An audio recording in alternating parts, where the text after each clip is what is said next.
विसरे दग ते धूड़ उडारूं, अपना हक हकला मारूं। विसरे दग ते धूड़ उडारूं, अपना हक हकला मारूं।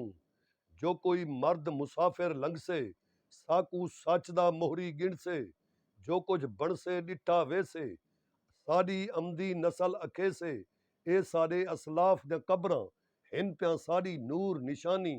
विसरे दग ते धूड़ उडारूं, अपना हक हकला मारूं। बुज़दिल मुल्ला सूफी बुज़दिल मुल्ला सूफी बुज़दिल पीर पंजाली पावन। विकदन बेशक वदे विकावन। असां मर्द मैदान दे मोहरी, साडा जुर्म है जुर्रत मंदी। असां शर शैतान तो बागी, साडे सीने सिंगरे रासन। नाल कलाशन कोफे सैयां, साडे मूंढे राकेट लांचर। असां मर्द मुजाहिद मोमिन, असां दीन इस्लाम दे राखे। सूफी मुल्ला दी मर्जी है, जो कुछ समझे जो कुछ आखे। लेकिन पढ़ कुरान ता देखे, हर्रे जिल ऐलान को सुने। अपने किते रस्ता चुने, विसरे दग ते धूड़ उडारूं। अपना हक हकला मारूं, ताहिर ताहिर लोग विंगारूं। अपना हक हकला मारूं, अपना हक हकला मारूं।